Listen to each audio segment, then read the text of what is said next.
मेरे पिताजी यहीं पे क्यों अदृश्य हुए? नमस्कार दोस्तों आज मैं बात करने जा रहा हूँ एक ऐसी फिल्म की जो एक फिल्म नहीं है बल्कि एक अनुभव है।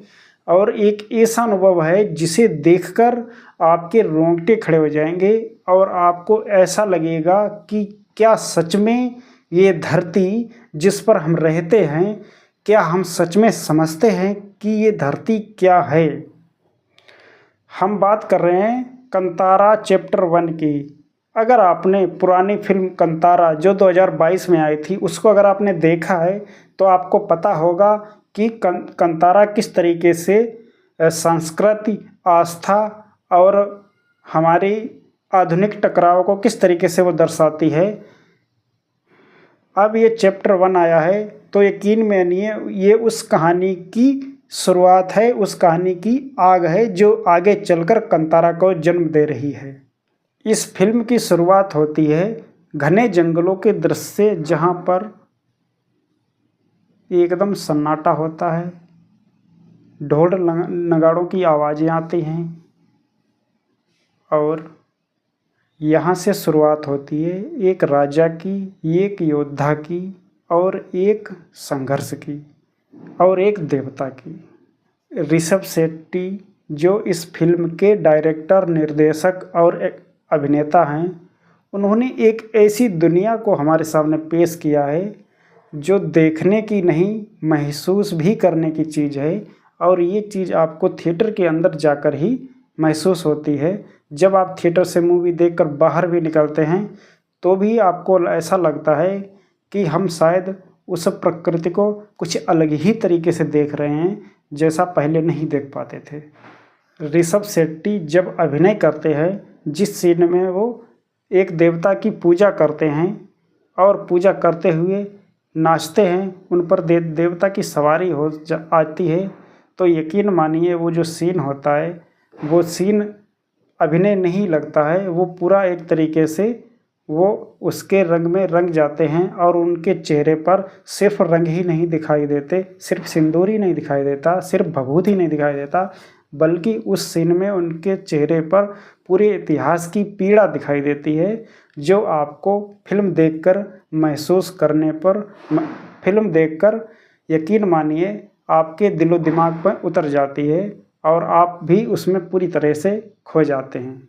इस फिल्म में कुलशेखर का किरदार निभाया है गुलशन देवैया ने, जो कि एक राजा हैं जिन्हें अपने स्वार्थ के आगे जंगल से कोई लेना देना है, प्रकृति से कोई लेना देना है, किसी की आस्था से कोई मतलब नहीं है। वो अपने स्वार्थ के लिए किसी की भी हत्या करने को, किसी भी जनसमूह की जेनोसाइड करने को तैयार रहता है। और यही उसका जो विचार है, यही कहानी में टकराव लेकर आता है और यहीं से एक भयानक संघर्ष और भयानक युद्ध की शुरुआत हो जाती है, जो कि दोनों के बीच अंत तक चलता रहता है। इस फिल्म की एडिटिंग, इस फिल्म के कैमरा एंगल, इस फिल्म की जंगल की हरियाली और वो चमचमाती हुई धूप और धुआं, इस तरीके का दृश्य जो भी फिल्माया गया है, जितना भी इसमें जो भी चीज़ें दिख रही हैं, इतना यकीन मानिए बहुत मेहनत का काम है और इतनी मेहनत आज तक शायद ही किसी फिल्म में की गई होगी। बहुत ही ज़बरदस्त लगता है वो नगाड़ों की आवाज़ जो हमारे दिलो दिमाग से लेकर दिल में भी उतर जाती है। ऐसी इस तरीके का म्यूजिक है इसके अंदर। तो आप जो है इसको बिना महसूस देखकर महसूस करेंगे तो ही आप समझ सकते हैं इस चीज़ को।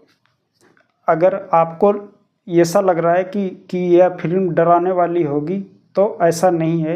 ये फिल्म आपको प्रकृति के साथ जोड़ती है, आस्था के साथ जोड़ती है, भारत की लोगों की संस्कृति के साथ जोड़ती है और जो आपके दिलो दिमाग में बहुत बेहतरीन तरीके से आप उसको वहाँ पे देखकर ही समझ सकते हैं।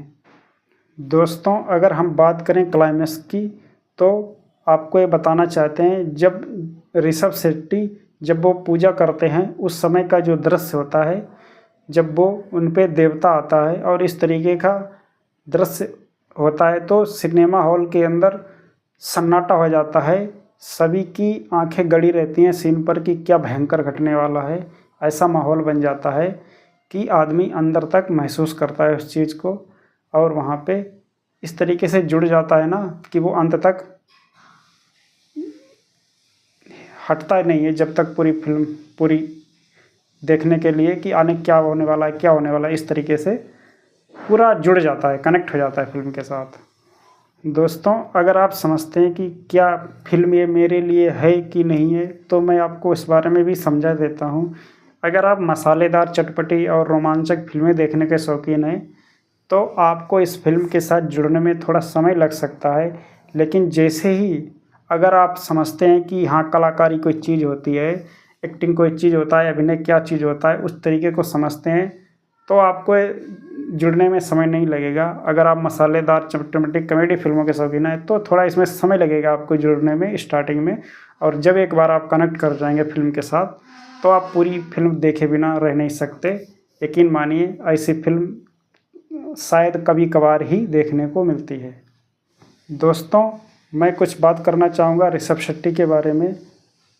जैसा कि ऋषभ शेट्टी सिर्फ फिल्म के डायरेक्टर नहीं हैं, वो एक इस तरीके के एक दृष्टा भी हैं जिन्होंने अपने अंदर एक दुनिया को बनाया, और उस दुनिया में उनके अंदर जो आग पैदा की, उस आग को उन्होंने किस तरीके के पर्दे पर लाकर दिखाया है, जो कि आपके दिल में अच्छे तरीके से उतर जाने वाली है। इस तरीके की उन्होंने जो है कहानी रच के और उसके साथ अभिनय भी करके दिखाया है।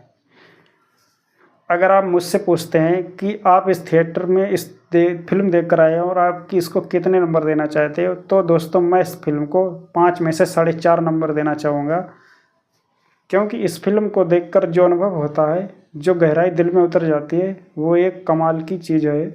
उसके आगे सारी चीज़ें फेल हो जाती हैं। तो दोस्तों, आप भी फिल्म देखने जा सकते हैं, आप अपने दोस्तों को भी ले जा सकते हैं, आपको फिल्म पसंद आएगी, ये ऐसा मुझे लग रहा है।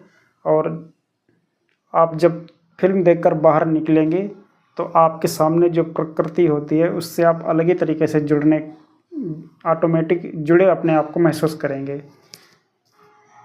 तो दोस्तों, अगर आपको हमारा फिल्म रिव्यू पसंद आया होगा, तो आप इसको चैनल को भी सब्सक्राइब कर लीजिए, हमारे वीडियो को भी लाइक कर दीजिए, और कमेंट करके ये भी बताइए कि आपने अगर फिल्म देखी है तो आपको फिल्म का कौन सा हिस्सा पसंद आया है।